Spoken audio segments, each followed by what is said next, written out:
Hello, welcome back to thoughts and vibes. അപ്പോൾ ഓണ സീരീസിൽ ഇന്ന് 7ാമത്തെ വീഡിയോ ആണ്. നമ്മൾ ഇന്ന് ഉണ്ടാക്കാൻ പോകുന്നത് വെണ്ടയ്ക്ക കൊണ്ടൊരു പച്ചടിയാണ്.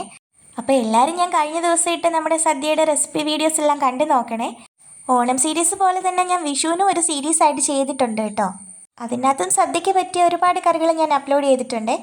അതിൻ്റെ പ്ലേലിസ്റ്റിൻ്റെ ലിങ്ക് ഞാൻ നമ്മുടെ ഡിസ്ക്രിപ്ഷൻ ബോക്സിലും ലാസ്റ്റ് എൻഡ് സ്ക്രീനിലും കൊടുത്തേക്കാവേ. എല്ലാവരും അതുകൂടി ഒന്ന് കണ്ടു നോക്കണേ. അപ്പോൾ നമ്മുടെ വെണ്ടയ്ക്ക പച്ചടിക്ക് വേണ്ടിയിട്ട് നമ്മൾ ഓൾമോസ്റ്റ് ഒരു 10 എണ്ണത്തോളം വെണ്ടയ്ക്ക എടുത്തിട്ടുണ്ട്.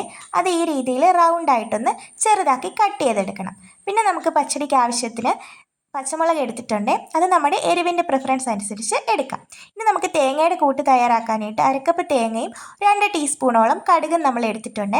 തേങ്ങ നന്നായിട്ട് അരച്ച് കടുക് ജസ്റ്റ് ഒന്ന് ചതച്ചെടുത്താൽ മതിയാകും. ഒരുപാട് അരിഞ്ഞു പോകേണ്ട കാര്യമില്ല, ജസ്റ്റ് ഒന്ന് പൾസ് ചെയ്തെടുത്താൽ മതിയാകുമേ. അപ്പോൾ നമ്മുടെ തേങ്ങയുടെ കൂട്ട് റെഡി ആയിട്ടുണ്ട്.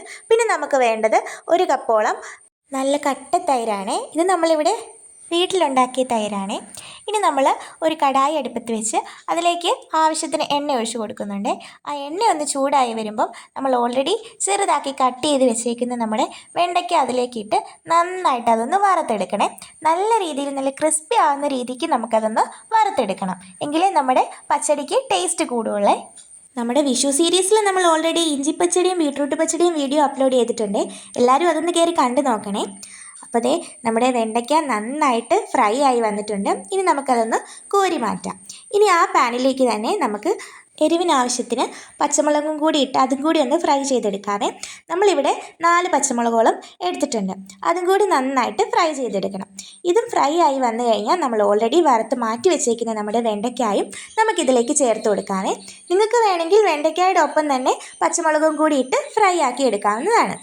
ഇതെല്ലാം ഒന്ന് മിക്സ് ചെയ്തതിന് ശേഷം നമ്മൾ നേരത്തെ റെഡിയാക്കി വെച്ചിരിക്കുന്ന നമ്മുടെ തേങ്ങയുടെ കൂട്ട് ഇതിലേക്ക് ആഡ് ചെയ്ത് കൊടുക്കാവേ. അതെല്ലാം ആഡ് ചെയ്ത് നന്നായിട്ട് അതൊന്ന് മിക്സ് ചെയ്ത് വരണം. മിക്സ് ചെയ്തതിന് ശേഷം നമുക്ക് നേരത്തെ എടുത്ത് വെച്ചേക്കുന്ന 1 കപ്പോളം നമ്മുടെ കട്ട തൈര് അതിലേക്ക് ആഡ് ചെയ്യാവേ.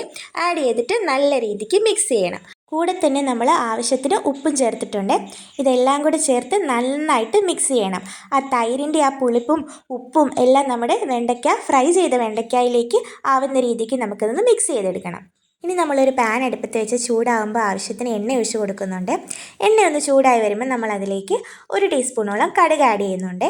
കടുക് പൊട്ടിയതിന് ശേഷം അതിലേക്ക് 2 വറ്റൽമുളക് നടുവേ ഒന്ന് കീറി നമ്മൾ അതിലേക്ക് ആഡ് ചെയ്യാവേ. കൂടെ തന്നെ 1 തണ്ട് കറിവേപ്പില കൂടി ചേർത്ത് നന്നായിട്ട് അതൊന്ന് മൂപ്പിച്ചെടുക്കണം. അപ്പോൾ നന്നായിട്ട് മൂത്തിട്ടുണ്ട്. ഇനി നമ്മൾ നേരത്തെ റെഡിയാക്കി വെച്ച നമ്മുടെ പച്ചടിയിലേക്ക് അത് ചേർത്ത് കൊടുക്കാവേ. അതും കൂടി ചേർത്ത് നന്നായിട്ടൊന്ന് മിക്സ് ചെയ്ത് കഴിയുമ്പോൾ നമ്മുടെ വെണ്ടയ്ക്ക പച്ചടി ഇവിടെ റെഡി ആയിട്ടുണ്ട്. നല്ല ടേസ്റ്റാണ്. അപ്പോൾ എല്ലാവരും ഇതൊന്ന് ട്രൈ ചെയ്ത് നോക്കണേ. വളരെ പെട്ടെന്ന് തന്നെ നമുക്ക് ഉണ്ടാക്കിയെടുക്കാനും പറ്റും, കൂടാതെ കഴിക്കാനും ഇത് അടിപൊളിയാണ്. അപ്പോൾ നമ്മുടെ പച്ചടി ഇവിടെ റെഡി ആയിട്ടുണ്ട് കേട്ടോ. ഈ ഓണത്തിന് എല്ലാവരും വെണ്ടയ്ക്ക പച്ചടി ഒന്ന് ട്രൈ ചെയ്ത് നോക്കണേ. നിങ്ങൾ ഇങ്ങനെയാണ് വെണ്ടയ്ക്ക പച്ചടി ഉണ്ടാക്കാറെന്നും കൂടി താഴെ ഒന്ന് കമൻറ്റ് ചെയ്യണേ.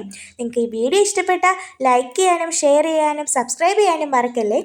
ഈ ഓണത്തിന് എല്ലാവരും ഇതൊന്നും മറക്കാതെ ട്രൈ ചെയ്യണേ. ട്രൈ ചെയ്തിട്ട് എങ്ങനെയുണ്ടെന്ന് താഴെ കമൻറ്റ് ചെയ്യാൻ മറക്കരുത് കേട്ടോ. കൂടാതെ ഈ വീഡിയോ നിങ്ങളുടെ ഫ്രണ്ട്സിലേക്ക് ഒന്ന് ഷെയർ ചെയ്യാനും നമ്മുടെ ചാനൽ ഒന്ന് സബ്സ്ക്രൈബ് ചെയ്ത് സപ്പോർട്ട് ചെയ്യാനും ആരും മറക്കല്ലേ.